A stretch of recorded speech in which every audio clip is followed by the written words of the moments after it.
Sebagian persoalan yang gaib itu kemudian disingkap, diungkap dan disampaikan oleh Allah Subhanahu wa taala kepada manusia melalui ayat-ayat yang terdapat di dalam Al-Qur'an. Ketika tubuh dan ruh berpisah, maka masing-masing ada tempatnya. Pertanyaannya kemudian, kalau ruh ada di mana? Ada beberapa kelompok manusia yang akan dijauhkan dari asap kubur itu.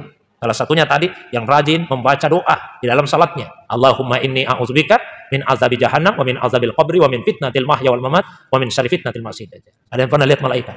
Belum Pak ya? Di alam barzah malaikat itu akan kita lihat. Jadi justru kemampuan ruhiyah kita itu meningkat pada saat berada di alam barzah. Untuk itu semua kita harus tahu tentang siapa sebetulnya diri kita ini. Karena manusia itu ada perspektif syariatnya, ada perspektif tarikahnya, ada perspektif hakikatnya, ada perspektif ma'rifatnya. Kalau dalam level tarikat, manusia itu tidak hanya dipandang sebagai hamba Allah, tapi dia adalah mir'atullah, cerminnya Allah. Cerminnya Allah. Jadi kita ini bukan sekedar hamba, tapi kita cerminnya Allah. Pantulan Allah SWT. Tajallinya Allah SWT. Wa aynama tuwallu fasamma wajhullah. Dimanapun kalian menghadap, disitulah wajahnya Allah. Jadi kita menghadap kemanapun, di situ wajah Allah. Oh berarti Tuhan itu banyak? Oh tidak. Tuhan itu satu, Allah SWT. Tapi Allah SWT punya refleksi, punya pantulan, punya tajalli. Semua makhluk itu tajallinya Allah. Tidak ada yang sanggup menutupi Allah. Jadi Allah itu tidak pernah terhijab. Kalau tidak terhijab, kenapa kita tidak melihat Allah? Kita yang terhijab.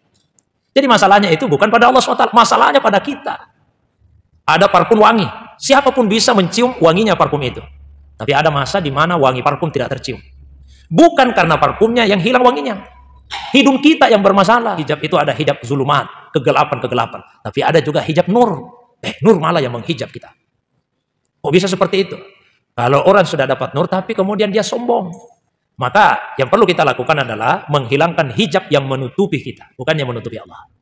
Ya, supaya basirah, mata batin kita itu menjadi tajam. Allah menganugerahkan kepada kita basar, mata kepala. Dia anugerahi juga kita basirah, mata batin. Salah satu yang melemahkan basirah itu, kalau basar ini terlalu diperturutkan.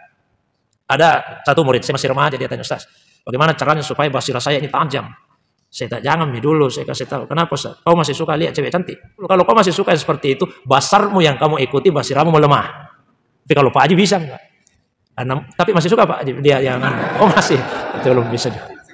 Jadi ketika basar ini selalu melihat yang diharamkan Allah, basirah kita itu akan melemah. Maka jika ada yang mampu menundukkan pandangannya dari yang Allah haramkan untuk dilihat, Allah masukkan ke dalam hatinya kenikmatan yang jauh lebih nikmat dibandingkan kenikmatan yang dirasakan ketika melihat yang diharamkan oleh Allah Subhanahu wa taala. Salam semoga tercurah kepada kekasih kita Rasulullah Muhammad sallallahu alaihi wasallam. Begitu pula kepada keluarga beliau, para sahabat dan juga pengikutnya yang senantiasa istiqamah menghidupkan sunnah Nabi sallallahu alaihi wasallam. Beliaulah Nabi yang telah mengajarkan kepada kita bagaimana semestinya seorang manusia baik sebagai hamba Allah Subhanahu wa taala, sebagai mir'atullah, cerminnya Allah di muka bumi, sebagai sirrullah, rahasianya Allah Subhanahu wa taala, bagaimana semestinya kita menjalani kehidupan supaya kita bisa mendapatkan kebaikan dan kebahagiaan. Bukan hanya untuk kehidupan di akhirat, bukan hanya untuk kehidupan di dunia maksud saya, tapi juga untuk kebahagiaan di akhirat kelak. Jamaah subuh yang semoga dirahmati, dimuliakan oleh Allah Subhanahu wa taala. Saya yakin kita semua pasti meyakini bahwa dunia ini bukan tempat kita yang pertama. Sebelum kita ada di dunia, sudah ada beberapa tempat yang telah kita lewati.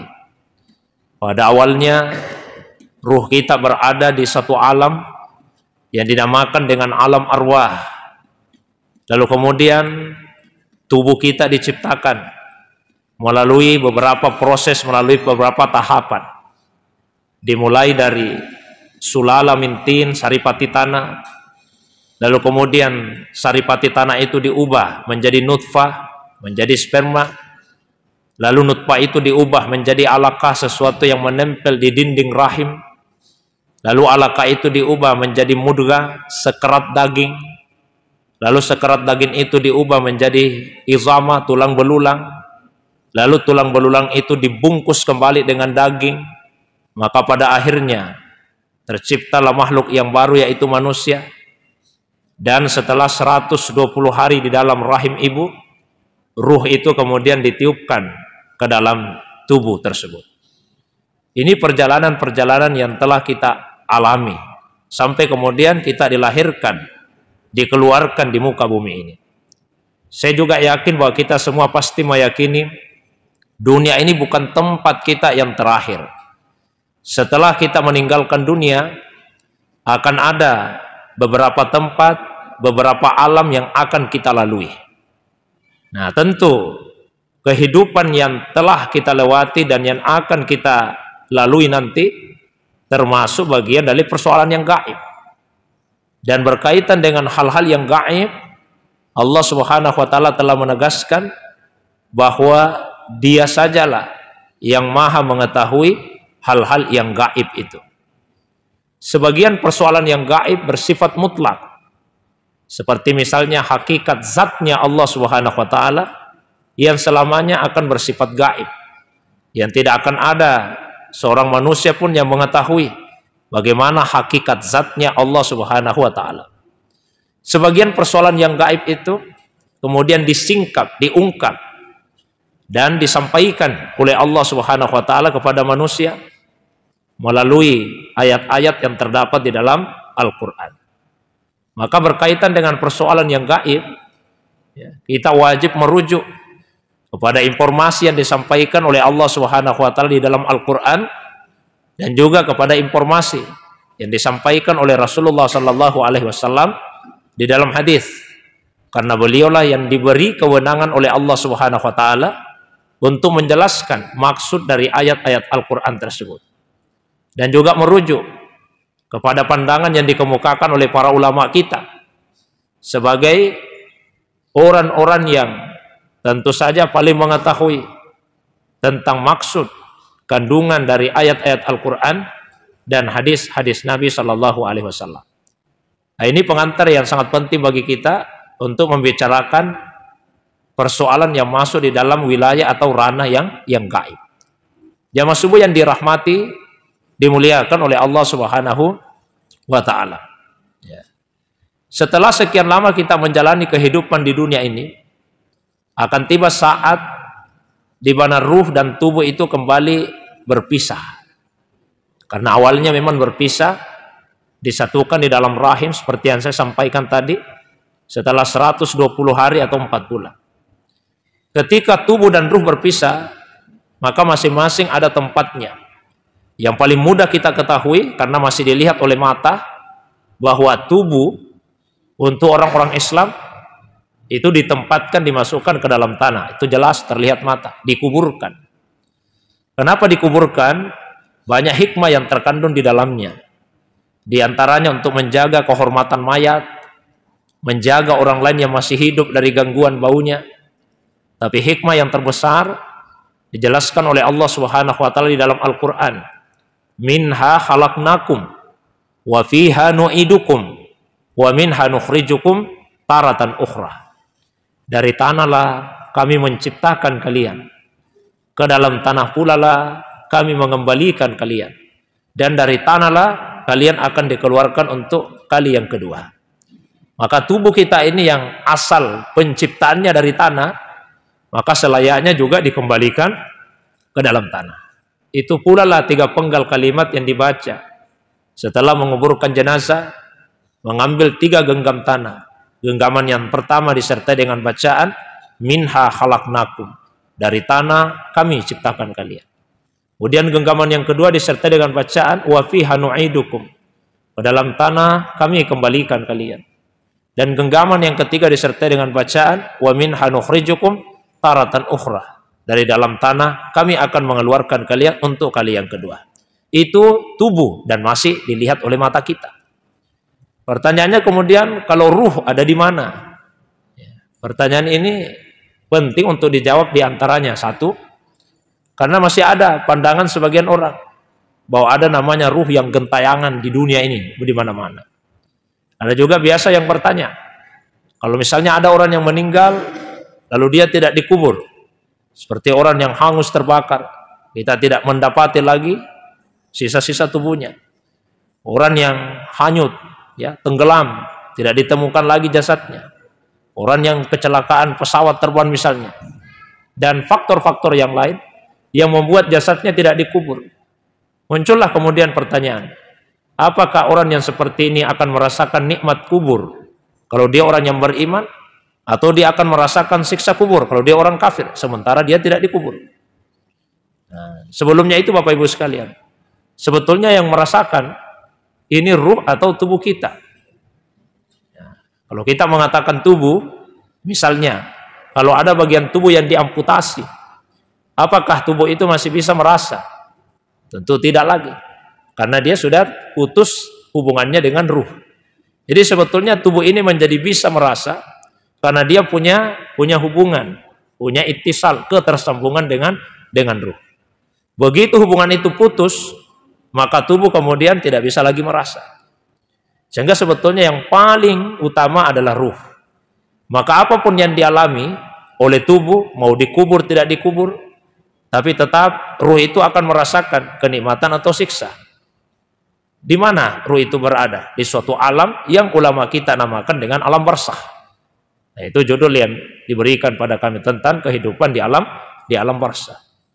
Ya. Penamaan itu diambil dari firman Allah Subhanahu wa taala di dalam Al-Qur'an, "Wa min waraihim barzakh ila yaumi yub'atsun." Dan di belakang mereka ada barzakh. Kemudian ditafsirkan ulama, di depannya juga ada barzakh sampai tiba nanti hari kebangkitan. Barzakh itu artinya dinding pemisah, dinding pembatas. Jadi di belakang ada dinding pemisah atau dinding pembatas, di depan juga begitu. Sehingga karena di belakangnya ada dinding pemisah atau barzakh tadi, orang yang sudah mengalami kematian tidak bisa lagi kembali hidup di dunia dengan kehidupan yang sama seperti yang dia alami sebelumnya. Jadi tidak bisa kembali hidup di dunia dengan kehidupan yang sama seperti yang dialami sebelumnya. Dan karena ada barzakh di depannya itu pula, orang yang sudah mengalami kematian belum bisa masuk surga, belum bisa juga masuk neraka karena masih ada barzakh. Ada dinding pembatas. Jadi tidak ada ruh yang gentayangan di mana-mana di dunia ini. Tidak ada, Pak. Semua ruh itu ada di alam barzakh dengan keadaan yang berbeda-beda. Dia belum bisa masuk surga, belum bisa masuk neraka. Tapi surga dan neraka itu sudah diperlihatkan. Kalau orang yang beriman, yang diperlihatkan lebih dulu adalah neraka. Diperlihatkan dulu neraka kepada orang yang beriman. Setelah itu dikatakanlah kepadanya, seandainya kamu tidak beriman, ini tempatmu, neraka tempatmu. Tapi karena kamu beriman, bukan ini tempatmu. Lalu setelah itu diperlihatkanlah surga. Lalu disampaikan kepadanya, ini yang akan menjadi tempatmu nanti. Mengapa diperlihatkan dulu neraka sebelum diperlihatkan surga? Supaya orang yang beriman itu tambah bersyukur kepada Allah Subhanahu wa taala. Alhamdulillah ya Allah. Ya, syukur sekali saya beriman. Seandainya saya tidak beriman untuk hidup di dunia, itu tadi neraka yang diperlihatkan kepada saya yang akan saya tempati. Tapi alhamdulillah karena saya beriman, bukan itu yang saya tempati. Ini orang beriman. Sebaliknya kalau orang yang kafir, yang diperlihatkan pertama kali surga dulu, Pak.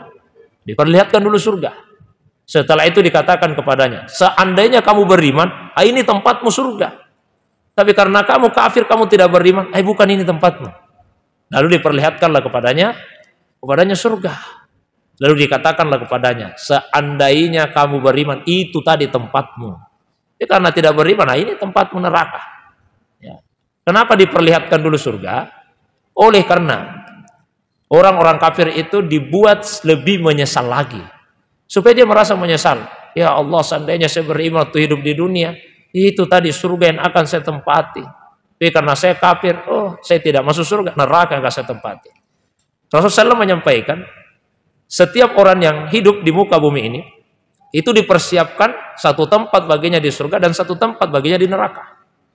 Setiap orang, Pak, dipersiapkan ini tempat di surga, tempat di neraka. Nah, bagi orang-orang yang kafir karena dia tidak masuk surga, kosong nanti tempatnya di surga itu. Maka tempat itu akan diwarisi oleh penghuni surga.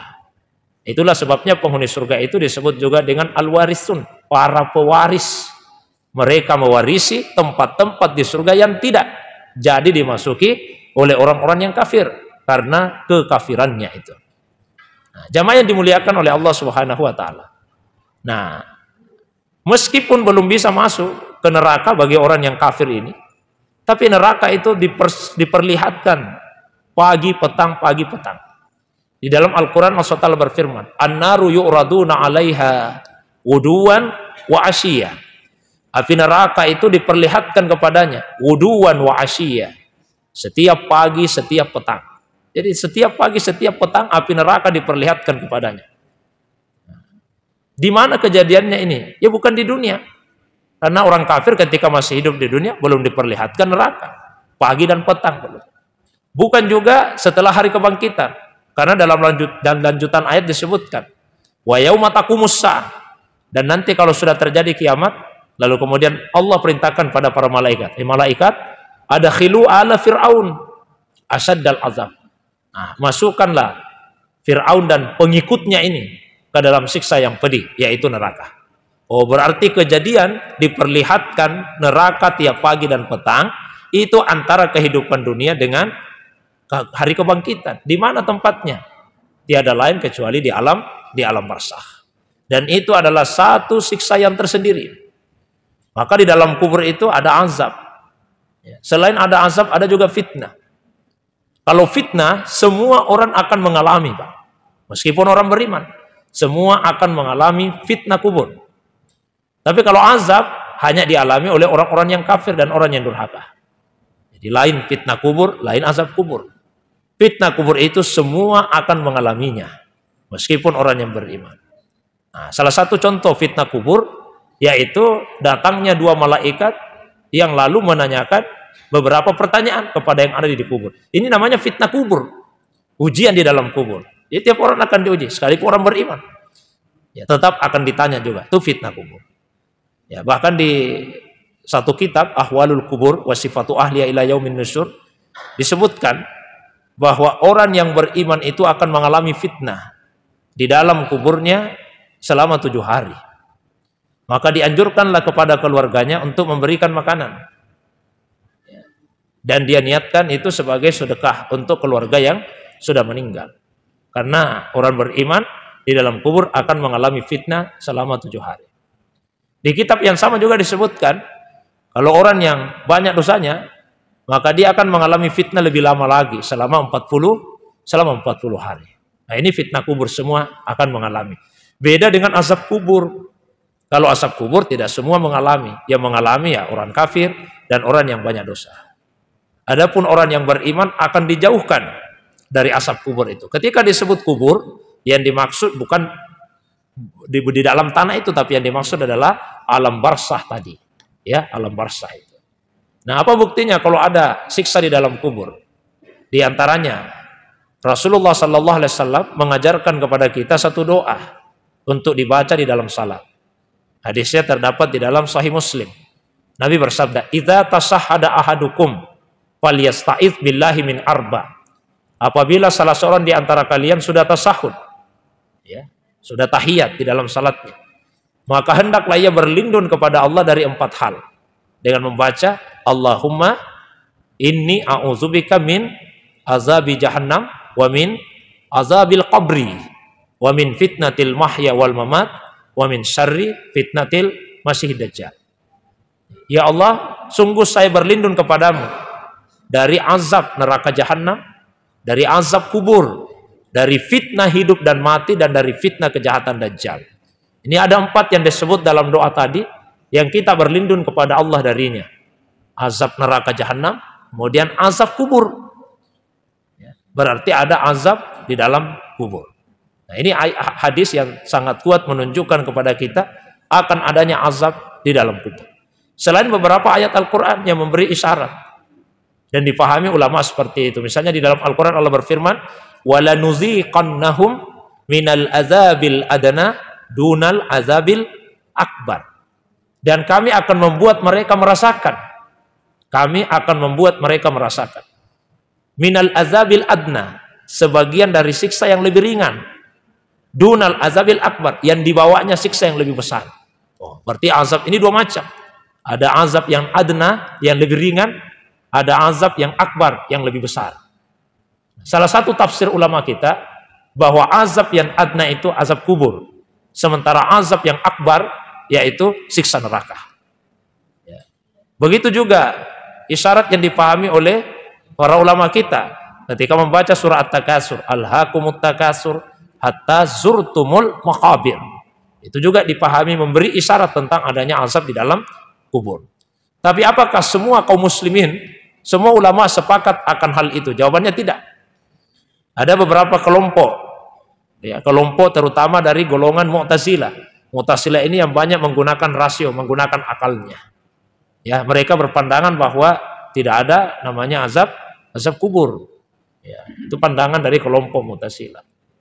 Ada ayat juga yang dijadikan sebagai dasar, yaitu di dalam Al-Quran pada surah Yasin, yang menceritakan ketika orang-orang kafir dibangkitkan dari kematiannya, mereka kaget, lalu kemudian berkata, qalu, mereka berkata, celakalah kami, man ba'asana min marqadina, siapa yang telah ba'asana, membangkitkan kami, min marqadina, dari tempat pembaringan kami. Qalu ya wailana man ba'asana min marqadina hadza. Mereka berkata, celaka kami, siapa yang sudah membangkitkan, membangunkan kami dari tempat pembaringan kami ini. Nah, isyarat yang ditangkap sebagian ulama kita, oh berarti orang di kubur itu dia seperti orang tidur. Karena disebutkan bahwa begitu dibangkitkan nanti kaget, lalu mengatakan siapa yang membangunkan kami, berarti mereka tidur. Kalau mereka tidur berarti tidak ada asap di dalam kubur. Itu dipahami sebagian ulama. Tapi dijawab oleh mayoritas ulama kita, ya tidak boleh hanya membaca satu ayat saja tanpa dihubungkan dengan ayat-ayat yang lain, dengan hadis Nabi SAW. Dan kalaupun ayat ini yang dijadikan pegangan, masih bisa dijawab. Karena ayat ini tidak mengatakan mereka berkata, siapa yang membangunkan kami dari tidur kami. Yang mereka katakan adalah siapa yang membangunkan kami dari tempat pembaringan. Dari tempat pembaringan, bukan dari tidur. Tapi dari tempat tidur, dari tempat pembaringan. Mungkin Bapak Ibu pernah di tempat tidur, di tempat pembaringan baring, tapi tidak bisa tidur. Ya, jadi tidak mesti orang yang di tempat tidur itu tidur. Nah, kenapa kubur dinamai markat, tempat pembaringan? Karena posisi orang di dalam kubur itu seperti posisi orang yang berbaring. Dan kalau kita dimasukkan ke kubur tidak berdiri, Pak, dimasukkan. Nah, tapi kita diposisikan di dalam kubur itu berbaring, seperti posisi orang yang ada di tempat tidur. Tapi bukan berarti mereka dalam keadaan tidur. Nah, itu jawaban yang diberikan oleh ulama kita. Sekali lagi pendapat mayoritas ulama kita bahwa azab kubur itu hak. Sesuatu yang benar, sesuatu yang pasti adanya. Nah, ada beberapa kelompok manusia yang akan dijauhkan dari azab kubur itu. Salah satunya tadi yang rajin membaca doa di dalam salatnya. Allahumma inni a'udzubika min azabi jahannam wa min azabil qabri wa min fitnatil mahya wal mamat wa min syarri fitnatil masiihid dajjal. Yang kedua, Nabi pernah menyampaikan di dalam Al-Qur'an ada satu surah, laha salasuna ayat. Surah ini mempunyai 30 ayat. Dia adalah surah Al-Mani'ah, surah penghalang. Dia adalah surah Al-Munjiyah, surah penyelamat. Surah yang dimaksud yaitu surah Al-Mulk. Kalau ada yang rajin membaca surah Al-Mulk, tabarakallazi biyadihil mulk wa huwa ala kulli syai'in qadir, dan seterusnya, insya Allah dijauhkan dari azab kubur. Ya, kalau ada yang rajin membaca surah Al-Mulk. Nah, yang ketiga, tapi kalau yang ketiga ini Pak, karunia dari Allah SWT. Yang mana itu? Seorang muslim yang meninggal malam Jumat atau siang hari Jumat. Nabi bersabda, ma min muslim yamutu yaumal jumu'ati aw lailatahu illa waqahullahu azabal qabri. Tiadalah seorang muslim yang meninggal di malam Jumat atau di siang hari Jumat, melainkan Allah akan memeliharanya dari azab kubur. Kalau seorang muslim meninggal malam Jumat, meninggal siang hari Jumat, maka insya Allah dia akan dipelihara dari azab kubur. Nah, kalau ada azab, maka kebalikannya juga ada, yaitu nikmat di dalam kubur atau di alam barzakh itu. Dipahami dari perintah Rasulullah SAW, kalau ada orang yang meninggal supaya disegerakan, dibawa ke kuburannya, disegerakan. Kenapa? Kata Nabi, kalau dia orang baik, biar dia segera mendapatkan apa yang menjadi balasan atas kebaikannya. Tapi kalau dia orang jahat, kata Nabi, kenapa kalian mau memikul? Ya, kejahatan orang tersebut di atas pundak-pundakmu ketika jenazahnya dibawa. Maka diperintahkanlah untuk bersegera membawa jenazah itu ke kuburnya.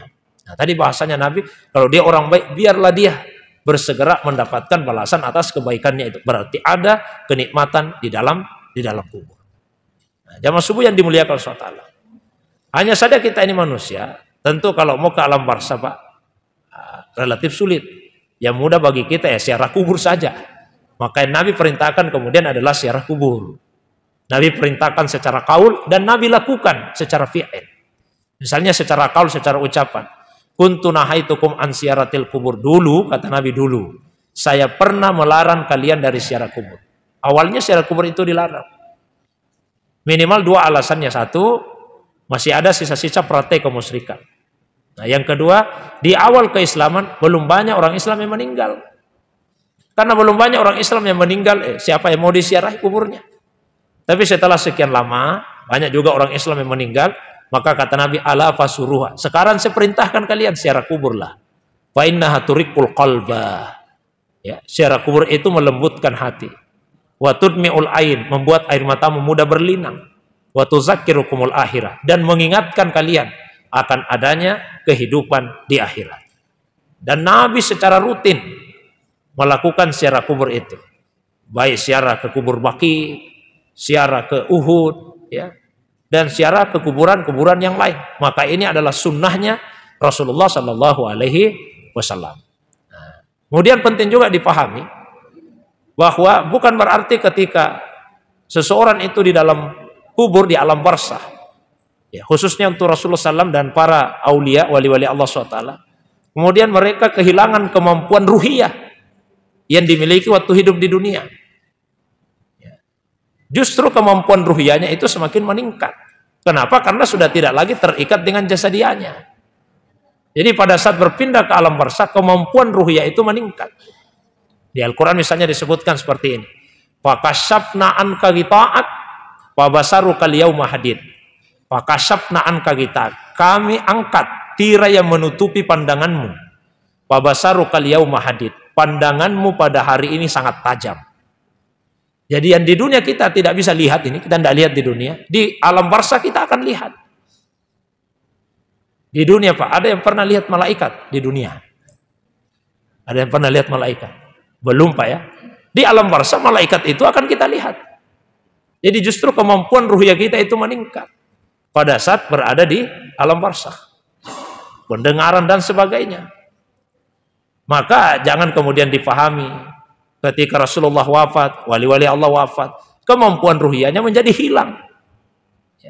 Sehingga muncullah pandangan, ketika Nabi masih hidup, kita boleh berdoa kepada Allah dengan bertawassul kepada beliau. Setelah meninggal tidak boleh. Loh, memang kemampuannya Nabi hilang setelah di alam barzah. Justru kemampuan itu semakin meningkat. Sehingga pada saat Rasulullah hidup di dunia, kita boleh berdoa kepada Allah dengan bertawassul kepada Nabi. Ketika Rasulullah di alam barzah juga diperbolehkan untuk itu. Dan itu diajarkan Nabi untuk berdoa kepada Allah dengan bertawassul kepadanya. Ada seorang sahabat yang buta matanya datang ke Nabi. Minta, ya Rasulullah, doakan saya supaya penglihatanku kembali. Kata Nabi begini, kalau kamu sabar dengan keadaanmu itu lebih baik. Ya, sahabat tadi, doakan mas saja ya Rasulullah, saya juga mau melihat ini.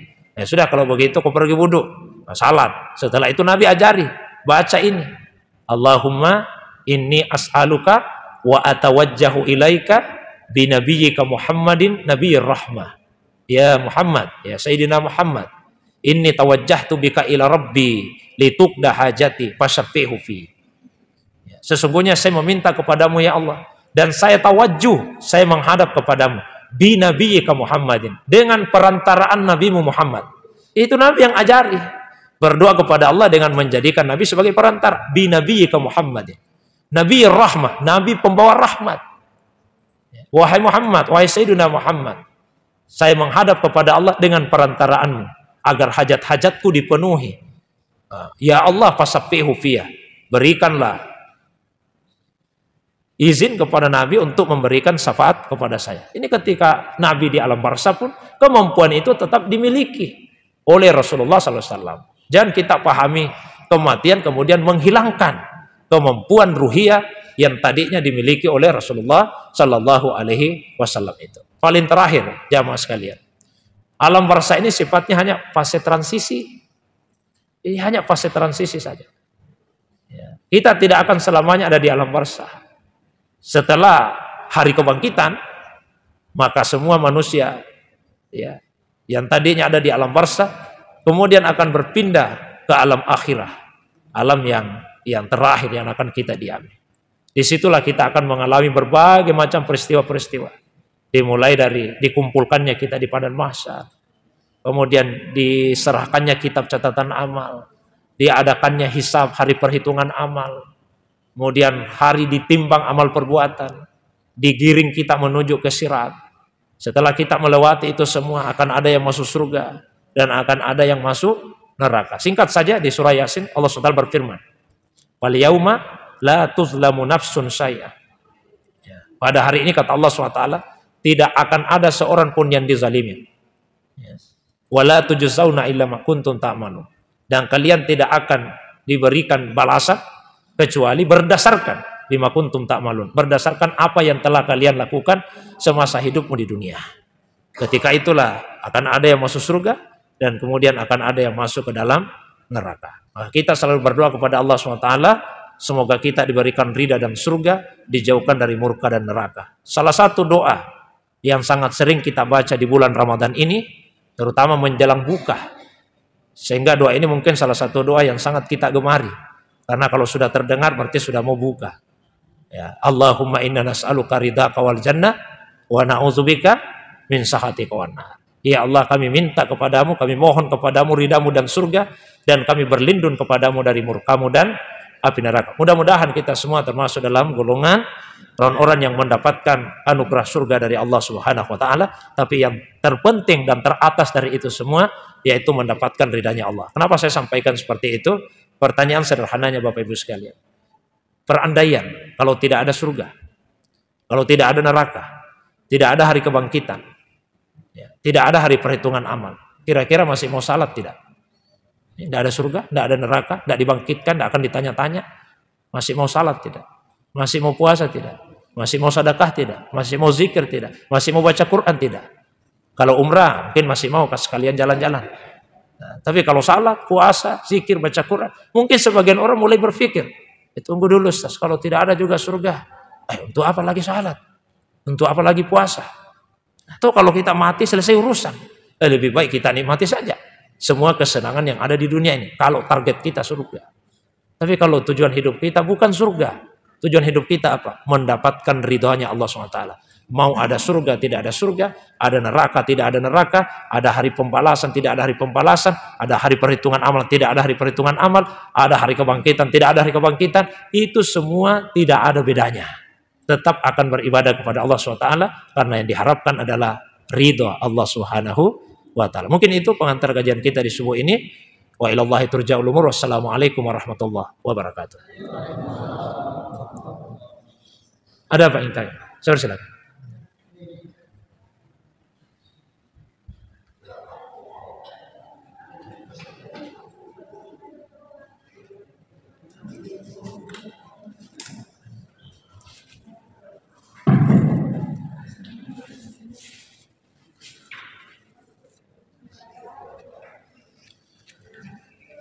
Bismillahirrahmanirrahim. Terima kasih banyak Ustaz atas kesempatannya. Ya. Pertanyaan saya ini terkait tentang persaksian awal atau yang sempat disinggung oleh Ustaz pada awal tentang syahadat primordial atau syahadat pertama di alam awal. Ya. Yang menurut para kaum sufi atau kaum gnosis, bahwa itu adalah sebuah pertemuan yang paling indah, sehingga secara hasrat primordial pun manusia itu mencari, namun dia terlupa ketika dia tidak mengulang atau tidak ada orang yang bisa menghantar pada posisi itu. Yeah. Kemudian apakah ada cara untuk menuju ke situ? Yang pertama. Kemudian yang kedua, terkait alam barzah, apakah dimungkinkan orang-orang di alam barzah itu bisa berinteraksi dengan kita yang masih ada di dunia, padahal yang ada di diri besar, ketika seseorang meyakini bahwa dia telah bertemu ayahnya pada saat dia lagi mungkin dulu berzikir, tiba-tiba dia melihat sosok, bahkan bisa membaui atau mencium wangi tubuh ayahnya, maka itu sebuah pertemuan yang benar atau sebuah imajinasi saja. Kemudian yang ketiga, Ustaz, apakah untuk bertemu itu harus melewati semua fase akhirat sampai dengan pertemuan hakiki memandang wajah Allah, atau liqa Allah itu bisa di dunia ini ketika kita mempelajari suatu ilmu? Kira-kira seperti itu. Coba. Baik. Ketika kita di alam arwah, Allah Subhanahu wa taala bertanya kepada semua ruh, "Alastu bi rabbikum?" Bukankah saya ini adalah Rabb kalian, adalah Tuhan kalian? Maka kemudian segenap arwah itu menjawab, qalu, mereka berkata, bala syahidna, kami bersaksi. Dan ruh yang pertama kali bersaksi itu adalah ruh Rasulullah sallallahu alaihi wasallam. Yang pertama bersaksi. Makanya untuk Nabi itu yang beliau ucapkan adalah wa ana awwalul muslimin. Saya yang pertama berserah diri. Itu ucapan Nabi SAW. Wa ana awwalul muslimin. Kalau kita, yang kita ucapkan wa ana minal muslimin. Oh, Nabi itu awal. Karena Nabi lah yang pertama kali berserah diri kepada Allah Subhanahu wa ta'ala di alam arwah. Nah, tapi kejadian ini kita tidak ingat lagi. Ada enggak di antara kita yang masih ingat pada saat kita ditanya oleh Allah SWT lalu kita menjawab seperti itu? Tidak. Kenapa kita tidak ingat? Karena ruh kita begitu nyaman berada di dalam tubuh ini. Nyaman di dalam tubuh, pada akhirnya kemudian kita lupa kejadian yang sangat penting itu. Nyaman sekali di dalam tubuh kita. Maka yang perlu kita lakukan adalah melepaskan ruh kita dari kungkungan jasad. Bagaimana supaya rohani kita ini tidak terkungkung dengan jasad kita. Nah, salah satunya misalnya disyariatkan kita untuk melakukan ibadah puasa. Ya, karena makan minum, hubungan suami istri itu sebetulnya adalah kebutuhan jasadiah, keinginan jasadiah, bukan keinginan ruhiyah, tapi itu adalah keinginan jasadiah kita. Nah, kita diajarilah untuk puasa supaya apa? Kemampuan ruhiyah kita, kemampuan rohani kita itu meningkat. Ya, ketika jasadiah tadi bisa dikekang, bisa dikendalikan, bisa kita kontrol. Kemudian pertanyaannya tadi, apakah itu membutuhkan bimbingan? Ya butuh. Ya, nggak bisa kita melakukan itu seorang diri. Kita baca misalnya tugasnya Rasulullah SAW. Di dalam Al-Quran disebutkan, ya ayuhan nabi, wahai nabi, inna arsalnaka syahidan wa mubasyiran wa naziran wa da'iyan ilallahi biizni wa sirajan munira. Wahai nabi, sesungguhnya kami mengutusmu sebagai satu syahid dan saksi. Yang kedua mubasyiran, pembawa kabar gembira. Yang ketiga naziran, pemberi peringatan. Nah, yang keempat da'iyan ilallah, mengajak kepada Allah. Yang kelima sirajan munira, pelita yang menerangi. Yang keempat tadi fokusnya da'iyan ilallah, mengajak kepada Allah. Mengajak kepada Allah itu beda dengan mengajak ke jalan Allah. Karena itu dakwah di dalam Al-Quran dua macam. Ada dakwah mengajak ila sabilillah, mengajak kepada jalannya Allah. Ada dakwah ilallah, ada mengajak kepada Allah. Nah, itu beda. Misalnya mengajak ke jalan Allah. Allah SWT berfirman, Udu'u ila sabili rabbik. Ajak manusia ke jalan Tuhanmu. Diajak ke jalannya Tuhan. Ada dakwah tidak ada jalan, langsung kepada Allah. Misalnya, wa man ahsanu qawlan mimman da'a ilallah. Tidak disebut ila sabilillah. Ucapan siapakah yang lebih baik dibandingkan ucapannya orang yang mengajak kepada Allah. Mengajak kepada Allah, bukan lagi ke jalan Allah. Qul hadhihi sabili ad'u ilallah Katakanlah ini jalanku, yang mana itu? Ad'u ilallah, mengajak ke jalan, mengajak kepada Allah.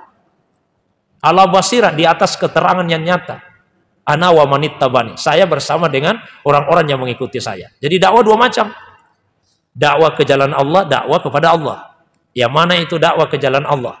Mengajak orang untuk melaksanakan perintah Allah, mengajak orang untuk meninggalkan larangan Allah. Ya, jadi dakwah kepada hukum-hukumnya Allah, itu namanya dakwah ke jalan Allah. Tentu semua, Pak, ya, semua yang datang ceramah, datang kasih pengajian, dakwah, khutbah, tentu mengajak kita ke jalannya Allah, memberitahu kita ini perintah Allah ya, kerjakan. Ini larangan Allah ya, tinggalkan. Itu semua mengajak ke jalan Allah. Tapi kalau mengajak kepada Allah, bukan lagi mengajak untuk mengetahui hukum-hukum Allah, untuk mengetahui perintah dan larangan. Tapi mengajak kepada Allah itu untuk mengenali Allah. Untuk mengenali Allah SWT. Bukan lagi hukum-hukumnya semata-mata, tapi mengenali Allah. Nah, khusus untuk ini, coba kita baca tadi, 5 yang tugasnya Rasul. Khusus yang keempat, da'iyan ilallah, dikasih keterangan. Apa keterangannya? Da'iyan ilallahi biizni, dengan izinnya. Kalau yang lain Pak tidak ada di situ dengan izin. Syahidan tidak ada biizni, mubasyiran tidak ada biizni, naziran tidak ada biizni. Tapi begitu sampai da'iyan ilallahi biizni. Kalau mau mengajak orang kepada Allah harus dengan izin, dengan izinnya. Maka Nabi kemudian memberi izin kepada beberapa sahabat untuk tugas da'iyan ilallah. Kalau untuk da'iyan ila sabilillah, semua orang Islam tugasnya itu. Tapi kalau da'iyan ilallah, Nabi memberi izin kepada beberapa sahabat. Diizinkanlah kepada sahabat Abu Bakar As-Siddiq radhiyallahu anhu. Diizinkanlah kepada sahabat Ali bin Abi Thalib karramallahu wajhah. Imam Ali kemudian memberi izin kepada beberapa murid-muridnya yang tertentu. Misalnya Imam Hasan Al-Basri. Imam Hasan Al-Basri memberi izin kepada sahabat-sahabat yang tertentu. Misalnya Habib Al-Ajami. Habib Al-Ajami memberi izin kepada murid-murid yang tertentu. Misalnya kepada Dawud bin Nusair At-Ta'i. Nah, seterusnya ke bawah, Pak. Ini ada mata rantainya. Dan inilah yang mengantar kita untuk menuju kepada Allah SWT. Bahasanya itu adalah mursyid. Nah, mursyid ini dua macam. Ada mursyid untuk tugas dakwah ila sabilillah, ada mursyid tugas untuk mengajak kepada Allah. Mursyid yang umum. Semua yang datang ceramah Pak itu mursyid namanya. Siapa saja yang datang ceramah. Karena mengajak kita untuk ke jalannya Allah. Tapi itu mursyid yang umum. Ada mursyid yang khusus. Mengajak kita untuk mengenali Allah. Apa itu tidak mengada-ngada? Kita baca Al-Quran. Wa may yudlilillah falan tajidalahu waliyan mursyida. Kalau ada orang yang Allah ingin biarkan dia tetap dalam kesesatan, ada orang ingin Allah tetap biarkan dia dalam kesesatan, maka kamu tidak akan pernah menemukan pada dirinya dia mempunyai waliyan mursyida. Mafhumnya apa? Kebalikannya apa? Kalau ada orang yang ingin Allah kasih petunjuk, maka dia akan mempunyai waliyan mursyida. Kan Allah sebut seperti itu. Kalau ada orang yang disesatkan itu maksudnya dibiarkan dalam jalan kesesatannya. Ya dia tidak punya waliyan mursyidah.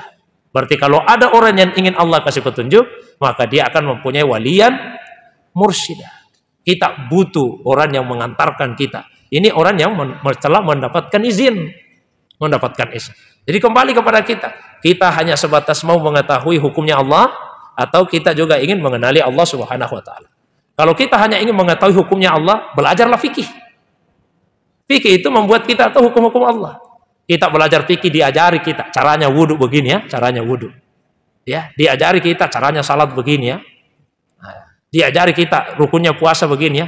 Tapi ada tidak di fikih diajarkan siapa yang kita sembah di dalam salat itu? Tidak ada. Berarti tidak cukup hanya dengan ilmu fikih kalau ingin mengenali Allah. Kalau fikih hanya mengajarkan kepada kita bagaimana cara kita beribadah kepada Allah SWT. Tapi tidak diajari siapa yang kita sembah di dalam salat itu. Bukan ranahnya ilmu fikih di situ. Jamaah yang dimuliakan oleh Allah SWT. Jadi sekali lagi untuk membimbing ruhiyah kita ini, rohani kita, itu dibutuhkan seorang mursyid. Ya, sehingga kita bisa kembali mendapatkan lika perjumpaan itu. Apa harus nanti di hari kemudian? Tidak. Tadi kalau tidak salah ya Pak Imam baca di dalam salat itu, saya agak lambat tadi datang ya. Di situ disebutkan, dan itu berat kecuali bagi orang yang khusyuk. Lalu dikasih keterangan, siapa itu orang yang khusyuk? Alladzina yazunnuna annahum mulaku rabbihim. Yaitu mereka yang yazunnuna. Zan itu arti awalnya menduga. Tapi zan biasa dipahami ulama meyakini. Paling tidak menduga kuat. Annahum mulaku rabbihim, bahwa mereka berjumpa dengan Tuhan. Nah, ada sebagian orang yang menafsirkan ayat ini meyakini nanti berjumpa Tuhan. Ayat ini tidak bicara dalam bentuk fi'il mudhari yang akan datang. Tidak mengatakan mereka yakin mereka akan berjumpa. Yang disebut apa? Mulaku. Mulaku itu isim fa'il. Sedang, bukan akan. Yazunnuna annahum mulaku rabbin. Mereka yakin bahwa pada saat mereka salat, mereka berjumpa dengan Allah Subhanahu wa taala. Tidak harus nanti di dalam surga. Ya, kita mendapatkan kenikmatan memandang Allah SWT. Tapi di dunia pun bisa seperti itu. Nah, masuk pertanyaan yang terakhir nih Pak. Untuk itu semua, kita harus tahu tentang siapa sebetulnya diri kita ini. Siapa diri kita ini sebagai manusia. Karena manusia itu ada perspektif syariatnya, ada perspektif tarikahnya, ada perspektif hakikatnya, ada perspektif ma'rifatnya. Kadang-kadang ada yang protes, dia ada-adakan itu. Baik, kita lihat saja, Pak. Bapak Ibu bisa ikut, bisa tidak. Ya, saya menyampaikan karena ditanya. Sebetulnya manusia itu siapa? Siapa kita ini manusia? Kedudukan kita ini apa? Hah? Hamba Allah. Itu syariat. Jadi ketika kita, mohon maaf, hanya mengatakan kita ini hamba Allah, maka mohon maaf, level kita itu masih level syariat. Tapi tidak salah, bukan salah Pak. Ya memang kita ini hamba Allah secara syariat. Kalau dalam level tarikat, manusia itu tidak hanya dipandang sebagai hamba Allah. Tapi dia adalah mir'atullah. Cerminnya Allah. Cerminnya Allah. Tadi saya bawa pembukaannya itu saya sebut itu. Jadi kita ini bukan sekedar hamba, tapi kita cerminnya Allah. Pantulan Allah SWT. Tajallinya Allah SWT. Di akal-akalan lagi itu. Oh, coba kita baca Al-Quran. Wa aynama tuwallu fasamma wajhullah. Dimanapun kalian menghadap, disitulah wajahnya Allah. Jadi kita menghadap kemanapun, di situ wajah Allah. Oh, berarti Tuhan itu banyak? Oh, tidak. Tuhan itu satu, Allah SWT. Tapi Allah SWT punya refleksi, punya pantulan, punya tajalli. Semua makhluk itu tajallinya Allah. Mohon maaf. Kalau di sebelah kanan saya ada cermin, di depan saya ada cermin, di sebelah kiri saya ada cermin, di belakang saya ada cermin, di atas saya ada cermin. Apa yang ada di dalam cermin itu? Apa yang ada di dalam cermin? Hah? Bayangan kan? Bukan saya kan? Bukan saya, bayangan saya. Kalau dia mengatakan, ustaznya ada, bukan saya, masa saya yang ada di dalam? Ya, saya di sini. Jadi saya berapa? Saya satu atau saya banyak? Satu, saya satu. Bayangan saya yang banyak, Pak. Jadi saya itu satu, bayangan saya yang banyak. Itulah yang mohon maaf tidak difahami dengan baik oleh mereka yang menyalahkan orang-orang tasawuf. Ketika mengatakan wahdatul wujud. Eksistensi yang ada itu cuma satu. Jadi yang eksistensi yang ada hanya Allah saja. Selain Allah itu bayangan semua. Perumpamaan sangat mudahnya seperti itu. Kalau saya minta mohon maaf, Bapak Ibu sekalian, coba angkat HP-nya, lalu kameranya disorot ke saya. Di dalam HP-nya Bapak Ibu semua, kan ada semua bayangan saya di dalam kan? Tapi itu bukan saya, bayangan saya. Saya itu cuma satu, tapi bayangan saya kemudian banyak. Jadi kita ini manusia, mir'atullah, cerminnya Allah. Cerminnya Allah. Yang ketiga, itu tadi pandangan tarikah seperti itu. Sekarang pandangan hakikat. Kalau pandangan hakikat, manusia itu adalah sirrullah, rahasianya Allah. Manusia itu rahasianya Allah. Maksudnya apa rahasianya Allah? Al-insanu sirri wa ana sirruhu. Manusia itu kata Allah rahasiaku dan saya rahasianya. Kalau ada orang yang di dalam hatinya selalu hadir asmanya Allah dan sifat-sifatnya Allah, maka orang itu rahasia Allah. Karena orang lain tidak tahu. Orang lain tidak tahu. Misalnya mohon maaf Pak Imam, dalam hatinya selalu hadir nama Allah, sifat Allah. Kita ini tidak tahu. Maka Pak Imam itu rahasianya Allah. Nah, kalau ada orang yang seperti itu, maka Allah akan bertajalli kepadanya. Kalau tadi yang pertama itu namanya tajalli sifat, ya. Jadi tajalli umum, ya, tajalli umum. Ini sekarang tajalli khusus. Maksudnya apa Allah bertajalli? Allah anugerahkan kepada beliau sifat-sifatnya. Tidak mengada-ngada lagi itu. Kita baca hadis kursi. Di dalam hadis kursi Allah berfirman, ya. Wa ma yasalu abdi yataqarrabu ilayya bin nawafil. Hamba-Ku terus-menerus mendekatkan dirinya kepada saya hatta uhibbahu, sampai saya mencintainya. Karena di dalam hatinya Pak Imam selalu ada asmanya Allah, sifatnya Allah, mendekat terus pada Allah, Allah pun mencintainya. Begitu Allah mencintai beliau, Allah sampaikan, fa iza ahbabtu, kalau saya sudah mencintainya, kuntu sam'ahu, saya jadi telinganya, alladzi yasma'u, yang dengannya dia mendengar. Wa basarahu alladzi yubsiru, saya jadi matanya yang dengannya dia melihat. Wa yadahu allati yabtisu biha, saya jadi tangannya yang dengannya dia melangkah. Wa rijlahu allati yamshi bihi, saya jadi kakinya yang dengannya, saya jadi tangannya yang dengannya dia memegang, saya jadi kakinya yang dengannya dia melangkah. Kan sebagian riwayat kuntuhu, saya menjadi dia. Seandainya bukan Nabi yang sebut ini Pak dalam hadis kursi, oh mungkin orang ribut lagi. Kamu katakan saya jadi telinganya, masa Tuhan jadi telinga, Tuhan jadi mata, Tuhan jadi tangan, jadi kaki. Tapi karena Nabi yang sampaikan, orang tidak ribut. Itu disebut di dalam hadis. Nah, itu tajalli khusus. Jadi manusia itu secara syariat hamba Allah. Kita ini hambanya Allah. Secara tarikat manusia itu adalah cerminnya Allah. Dan secara hakikat manusia itu sirnya Allah. Nah, masih ada lagi satu. Nah, tapi mohon maaf karena mursyid saya mengatakan jangan sampaikan di depan umum. Ya, kan saya melaksanakan saja amanahnya Pak. Ya kan? Nah, ini yang satu. Mungkin itu. Wallahu a'lam bishawab. Silakan. Salam. Alam barzah ya. Apakah manusia yang berlaku itu akan berinteraksi satu dengan yang lain di alam barzah? Seorang ayah yang telah meninggal akan berjumpa berinteraksi dengan anaknya yang telah wafat. Oke,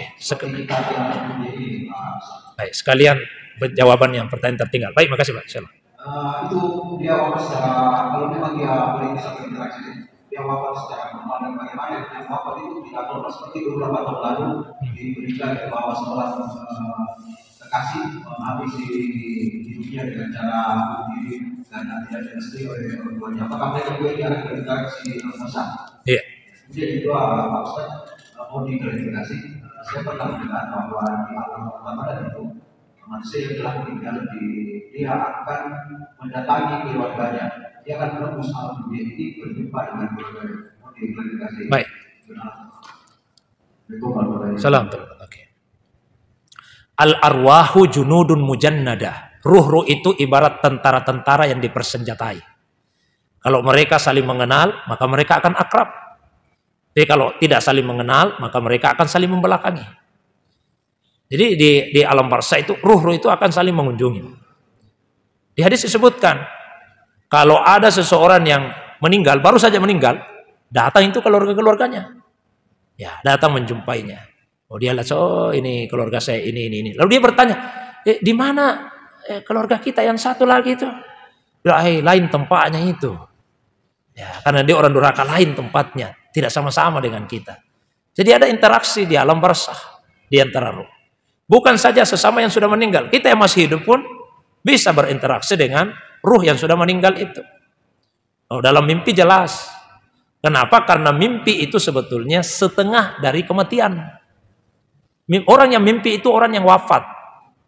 Di Al-Quran disebut, Allahu yatawaffal ampus. Allah yang mewafatkan jiwa-jiwa hina mautiha, ketika dia mati. Wallati lam tamut fi manamiha. Allah pula yang mewafatkan jiwa-jiwa meskipun dia belum mati. Siapa itu? Fi manamiha, yaitu mereka yang ada di dalam tidurnya. Mereka yang berada di dalam tidurnya. Jadi kalau kita tidur Pak, itu kita setengah mati. Maka ruh kita melanglang buana, bisa berjumpa dengan ruh orang yang sudah meninggal. Ruh itu adalah jauharun musyrikun lil badan. Ruh itu substansi yang menyinari badan, menyinari tubuh. Tubuh itu ada zahir, ada batin. Kalau dia menyinari zahir dan batin seperti kita sekarang ini. Jadi kondisi kita sekarang ini, ruh kita menyinari zahir dan batinnya tubuh. Kalau orang mati, zahirnya tidak disinari, batinnya juga tidak disinari. Kalau orang tidur, hanya batinnya yang disinari, zahirnya tidak. Maka orang tidur, dia kalau nyenyak sekali sudah tidurnya, Pak. Tidak mendengar, tidak melihat. Zahirnya tidak disinari. Tapi dia belum mati. Kenapa belum mati? Karena batinnya masih disinari. Jadi orang mati itu setengah, orang tidur itu setengah dari kematian. Bisa ada interaksi. Malah khusus untuk Nabi bukan hanya dilihat dalam mimpi, dalam sadar pun. Ini juga diingkari sebagian orang. Kalau Nabi sampaikan, man ra'ani fil manami fasayarani fil yaqza. Siapa yang melihat saya dalam tidur, dia akan melihat saya dalam sadar. Tiba-tiba ditakwil lagi di hari kemudian. Kenapa ditakwil di hari kemudian? Nabi tidak akan melihat saya di hari kemudian. Ya Nabi sampaikan, siapa yang melihat saya dalam tidur, dia akan melihat saya dalam sadar. Ini perbandingan antara manam dengan yaqza. Jadi kalau bisa melihat Nabi dalam tidur, dalam sadar pun kita juga bisa melihat Nabi. Buktinya apa? Banyak ulama yang menyampaikan melihat Nabi, berjumpa Nabi dalam sadar, bukan dalam mimpi. Meskipun bukan dalam ulama tasawuf. Atau lebih menonjol keilmuannya dalam bidang yang lain. Imam Jalaluddin As-Suyuti. Ya, beliau lebih menonjol sebagai ulama hadis misalnya. Ada juga karangannya dalam tafsir. Tidak terlalu menonjol dalam bidang tasawuf, tapi dalam kitabnya Husnul Muhadarah fi Akhbari Misr wal Qahirah, beliau menceritakan, saya berkali-kali melihat Nabi dalam keadaan sadar, bukan dalam mimpi. Ya, kalau ada yang mengatakan tidak bisa, begini Pak, kalau ada yang mengatakan saya lihat, ada yang mengatakan tidak bisa, kita percaya yang mana? Kita percaya mengatakan bisa karena dia sudah mengalami. Al-isbatu muqaddam ala nafi. Kalau ada yang menetapkan sesuatu, ada yang menolak, yang menetapkan itu yang didahulukan. Yang menetapkan didahulukan. Kalau misalnya Pak, mohon maaf, pulang sebentar ini ke rumah. Ada yang mengatakan, tidak datang Ustaz. Ada yang mengatakan datang Ustaz. Yang benar saya datang atau tidak datang? Datang. Yang mengatakan tidak datang, dia tidak lihat atau dia cepat pulang. Yang mengatakan datang berarti dia tinggal-tinggal. Jadi jangan yang dijadikan pedoman itu yang menolak, yang dijadikan pedoman yang menetapkan. Yang menetapkan. Nah sekarang bisa enggak? Orang yang sudah mengalami kematian kembali ke dunia. Tidak bisa kalau hidup seperti kehidupan yang biasa ini. Ya, jadi yang disebut tadi tidak bisa kembali ke dunia dengan kehidupan seperti kehidupan sebelumnya. Tidak bisa lagi seperti kehidupan sebelumnya. Tapi kalau masalah kembali bisa. Salah satu tafsir surah Al-Qadar. Tanazzalul malaikatu warruhu fiha. Malaikat dan ruh turun. Kata ruh itu tafsirnya banyak. Di kitab-kitab tafsir banyak yang menafsirkan Jibril, Sayyidina Jibril alaihissalam. Nah kan Jibril juga malaikat.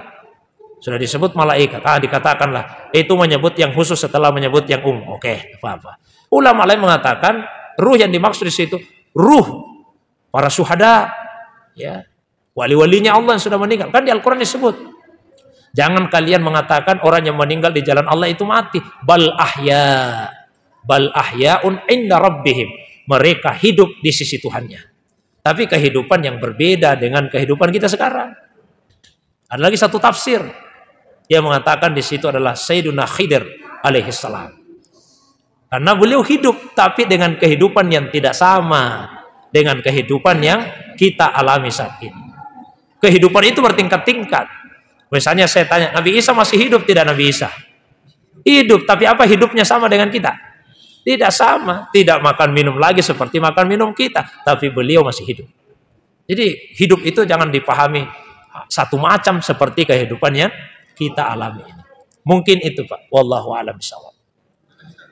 Silakan Pak. Assalamualaikum warahmatullahi wabarakatuh. Salam. Semoga yang bertanya pertanyaan. Katanya itu malaikat tidak ada yang bisa lihat. Tidak bisa? Bisa lihat, tidak bisa lihat malaikat. Ya. Tapi pada dasarnya pernah bencana alam di Aceh, di Aceh Kota, di pusat itu ada 40 tahun yang lalu. Itu masjid tidak tenggelam, tidak tenggelam. Nah, pada dasarnya itu katanya ada, apa betul Ustaz? Ada itu sholat Ina, katanya itu masjid dia melihat itu berpakaian putih mengangkat masjid. Iya. Itu dia melihat itu. Diwawancarai sama wartawan, dia melihat karena itu masjid itu dalam di Aceh. Ada yang melihat itu seperti mereka banyak berpakaian putih. Baik. Tapi dia tidak orang tidak sama mereka atau tidak. Tapi dia berpakaian putih mengangkat itu sehingga tidak tenggelam.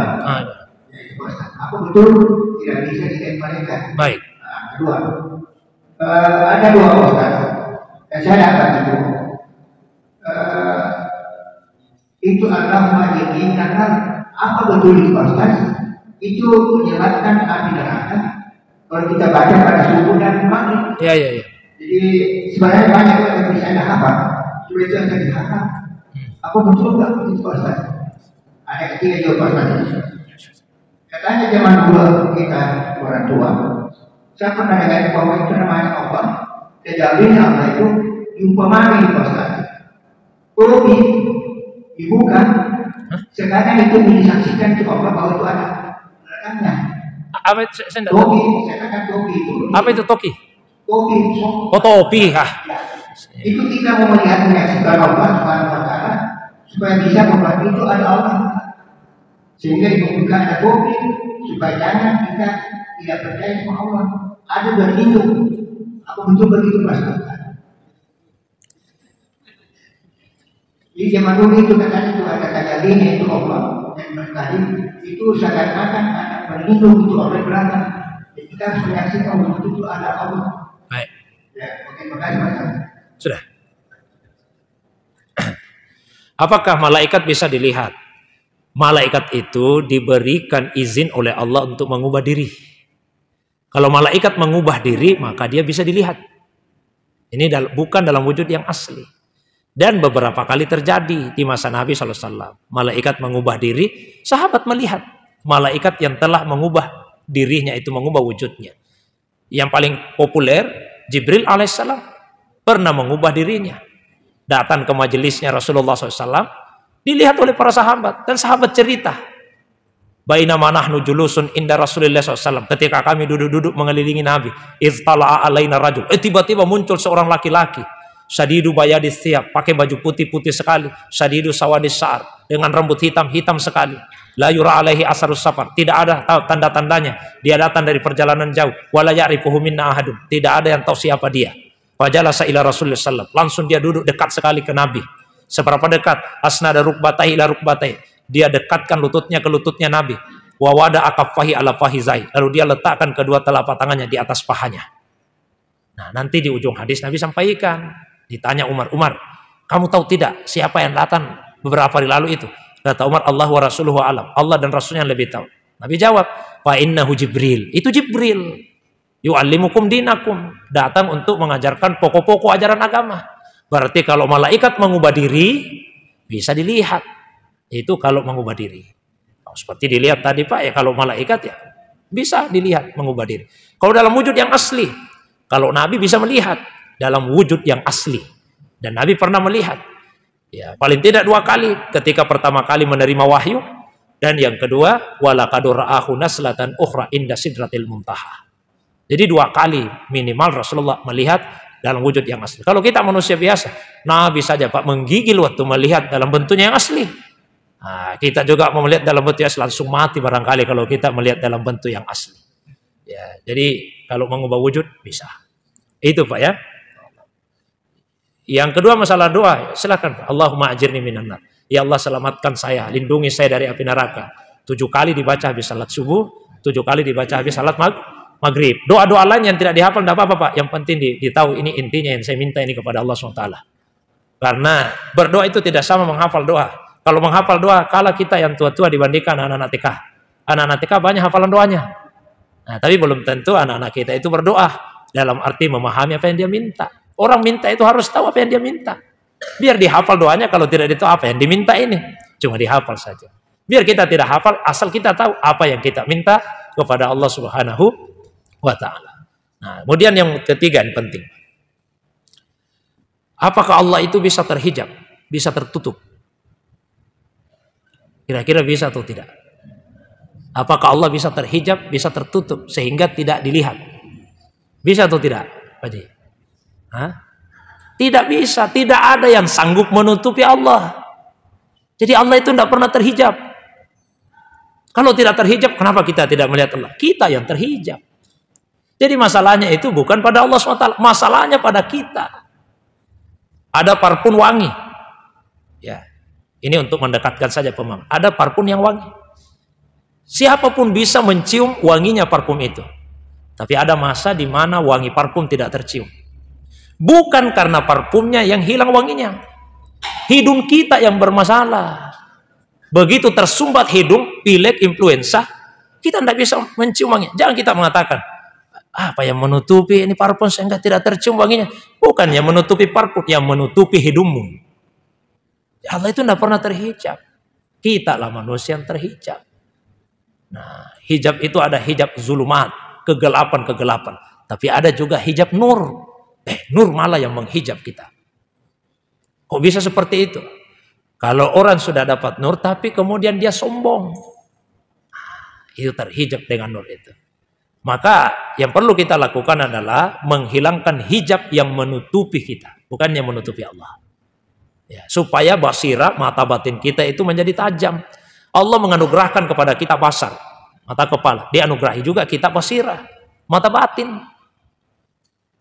Salah satu yang melemahkan basira itu, kalau basar ini terlalu diperturutkan. Ada satu murid, saya masih remaja, dia tanya, Ustaz, bagaimana caranya supaya basira saya ini tajam? Saya tak jangan dulu, saya kasih tahu. Kenapa Ustaz? Kau masih suka lihat cewek cantik? Masih suka, iya. Yang seksi masih. Jangan dulu. Kalau kau masih suka yang seperti itu, basarmu yang kamu ikuti, basiramu melemah. Tapi kalau Pak Haji bisa enggak? Tapi masih suka Pak Haji, dia yang masih. Itu belum bisa dia. Jadi ketika basar ini selalu melihat yang diharamkan Allah, basira kita itu akan melemah. Maka jika ada yang mampu menundukkan pandangannya dari yang Allah haramkan untuk dilihat, Allah masukkan ke dalam hatinya kenikmatan yang jauh lebih nikmat dibandingkan kenikmatan yang dirasakan ketika melihat yang diharamkan oleh Allah Subhanahu wa taala itu. Mungkin itu bagi Allah. Iya. Sampai jam berapa ini, Pak?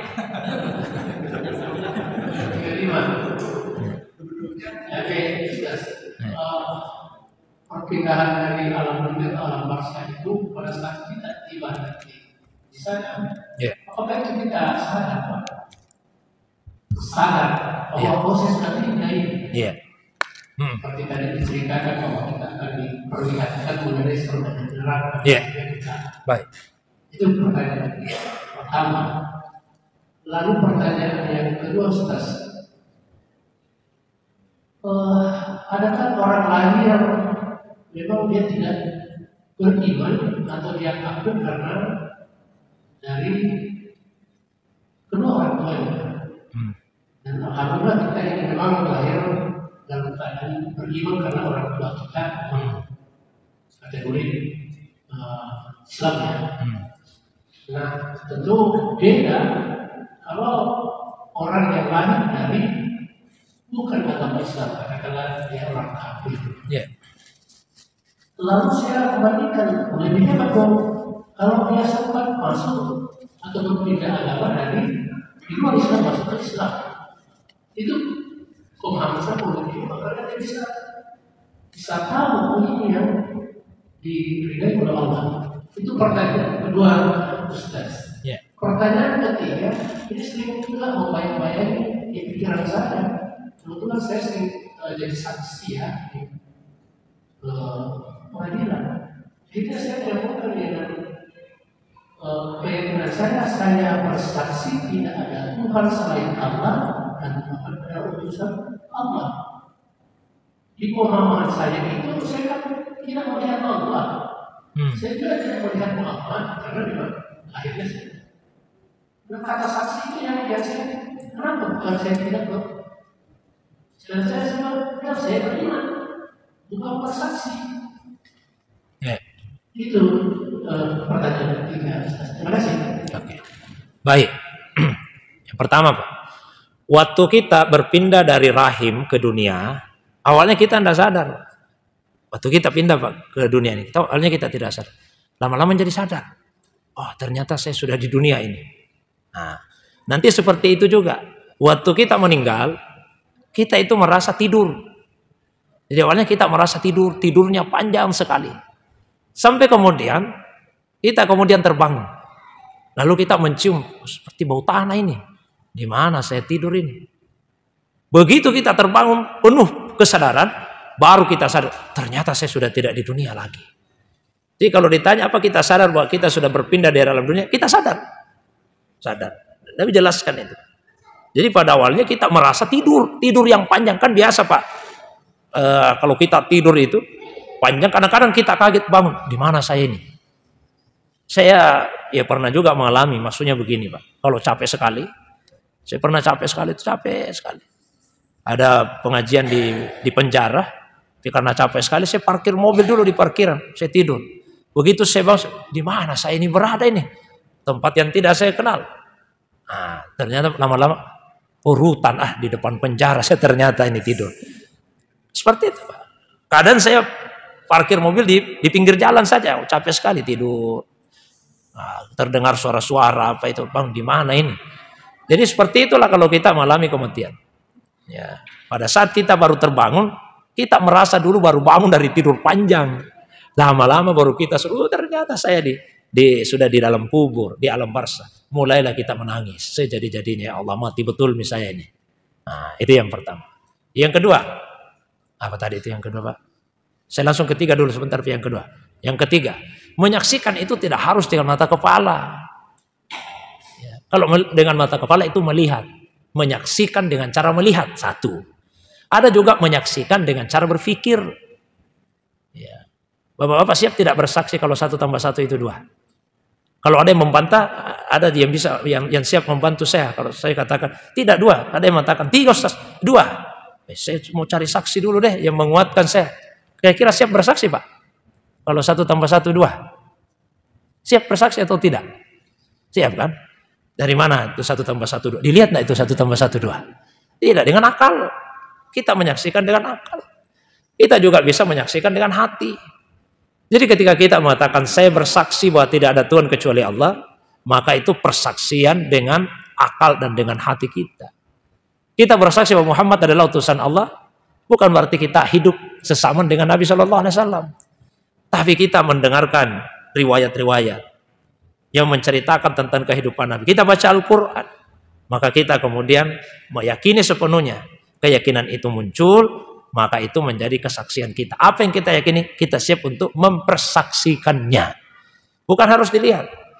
Ada juga mempersaksikan dengan mendengar. Saya jadi saksi, ku dengar itu. Tidak dilihat, tapi kita mendengarkan. Jadi jangan dipahami asyhadu, saya bersaksi itu dengan saya melihat. Bukan. Bersaksi itu lebih umum daripada melihat. Melihat hanyalah salah satu cara untuk kita bisa bersaksi. Ya, mungkin beda kalau bahasa Indonesia Pak. Kalau bahasa Arab itu makna dari syahadah. Ya, makna dari syahadah. Di Al-Quran disebutkan, akan datang kepadamu ya Muhammad orang-orang munafik, kemudian mereka bersaksi ya, bahwa mereka beriman kepada Allah, padahal kesaksian itu dusta. Nah, itu bahasa Arab, syahadah itu tidak harus melihat kepala. Ya, cuma ketika diterjemahkan bahasa Indonesia mungkin kesannya kalau menyaksikan harus dilihat. Tidak. Yang kedua. Terus yang berikutnya, perumpamaannya begini. Kira-kira lebih hebat mana Pak sahabat dengan kita ini dalam persoalan keimanan? Mana yang lebih hebat, sahabatnya Nabi atau kita dalam keimanan? Hah? Sahabat Nabi atau kita? Iya. Sahabat beriman karena dia lihat Nabi Pak. Wajar itu, dia lihat Nabi, jujurnya Nabi. Kita ini tidak lihat Nabi, tapi kita beriman. Nah, di satu sisi seperti, tapi tunggu dulu Pak. Apa semua orang yang melihat Nabi beriman semua? Nah, ternyata tidak juga. Banyak orang yang melihat Nabi sesama dengan Nabi justru menjadi orang yang kafir, ingkar kepada Nabi. Ini persoalan hidayah. Sama, selalu ada yang minta, Ustaz, bagaimana amalnya supaya saya bisa mimpi ketemu Nabi? Saya, kenapa kamu mau sekali mimpi ketemu Nabi? Nah, kalau mimpi ketemu Nabi arti kemuliaan itu. Tunggu dulu, mana yang lebih hebat? Bermimpi melihat Nabi dengan melihat Nabi dalam kenyataan. Lebih hebat mana Pak? Melihat Nabi mimpi, melihat Nabi kenyataan. Kenyataan kan? Tapi apakah semua yang melihat Nabi dalam kenyataan beriman semua? Tidak. Jadi kalau ada orang bermimpi melihat Nabi, itu bukan tanda dia sudah pasti orang mulia. Nah ini ada banyak orang yang melihat Nabi, bukan lagi mimpi, dilihat langsung. Tapi itu tidak sanggup untuk membuat mereka beriman kepada Allah SWT. Ya kita mengatakan karena orang tua kita ini beriman, kita jadi beriman juga, belum tentu. Makanya kita diajari doa, Rabbana la tusi qulubana ba'da iz hadaitana wa hab lana min ladunka rahmah innaka antal wahhab. Tuhan, jangan gelincirkan hati kami setelah Engkau memberikan hidayah kepada kami. Ya, dan karuniakanlah rahmat dari sisimu. Sesungguhnya Engkau yang maha pemberi rahmat. Artinya apa? Meskipun kita ini beriman, tidak ada jaminan kita akan beriman terus sampai mati. Ada orang dilihat dari awal hidup sampai tinggal sejengkal, kata Nabi. Bukan sejengkal, sehasta. Tinggal sehasta menjelang matinya. Tiba-tiba dia berubah jadi orang kafir. Sebaliknya juga begitu, Pak. Karena apa? Semua sudah dicatat. Itu bahasa hakikat. Karena kalau bahasa hakikat saja, orang bisa salah paham. Termasuk sahabat. Begitu Nabi mengatakan begitu, langsung sahabat. Wafimal amal. Jadi untuk apa lagi kita beramal ya Rasulullah? Nah sudah ketahuan semua ini penghuni surga, ini penghuni neraka. Nah, itu bahaya kalau hanya disampaikan bahasa hakikatnya. Maka Nabi kembalikan ke bahasa syariat. Apa itu? Beramallah kalian. Beramallah kalian. Setiap orang akan diberi kemudahan. Ya, maka beramallah kalian. Kalau Nabi cuma sampaikan bahasa hakikat, sudah ada semua nama penghuni surga, penghuni neraka. Sama Pak ya, mohon maaf ini. Apakah amal itu bisa memasukkan kita ke surga? Ya, di hadis disebut tidak. Di Al-Quran disebut iya.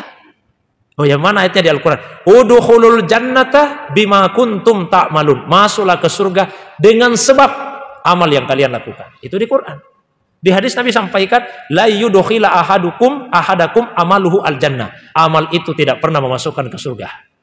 Apakah logis ayat Al-Quran dengan hadis Nabi bertentangan? Tidak mungkin. Tapi Nabi menyampaikan bahasa hakikat bahwa amal tidak memasukkan ke surga. Tapi Quran menyampaikan bahasa syariat. Supaya apa? Kita tidak meremehkan amal. Terus kenapa Nabi mengatakan amal tidak memasukkan ke surga? Supaya kita tidak bersandar kepada amal. Jadi jangan remehkan amal, tapi jangan bersandar kepada amal. Contoh paling mudah. Kalau ada orang yang sakit, apa yang kita lakukan ketika sakit? Berobat. Berobat itu syariat. Tapi apakah boleh kita meyakini di hati obat itu yang menyembuhkan kita? Tidak. Kalau bukan obat yang menyembuhkan, kenapa berobat? Jadi secara hakikat tidak boleh di hati obat yang menyembuhkan. Tapi secara syariat kita disuruh untuk berobat. Begitulah manusia. Ya, begitulah manusia. Yang keliru itu Pak, kalau hanya satu saja. Pakai syariatnya, tidak pakai hakikatnya. Atau pakai hakikatnya, tidak pakai syariat. Mesti dua-duanya. Dua-duanya kita pakai. Kalau hanya syariat, kaku kita hidup. Tapi kalau hanya hakikat, terlalu longgar kita hidup. Ya, maka dibutuhkan keduanya. Mungkin cukup Pak Dik, karena tidak ada minumnya. Demikian kita tutup dengan doa. Alhamdulillahirabbil alamin. Allahumma shalli ala Muhammad wa ala ali Muhammad.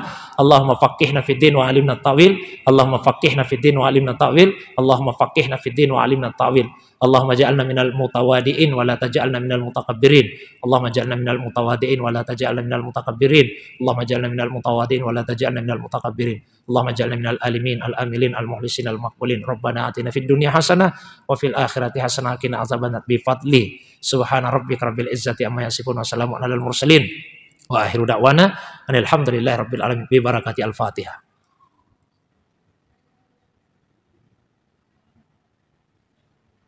Amin. Demikian, assalamualaikum warahmatullahi wabarakatuh.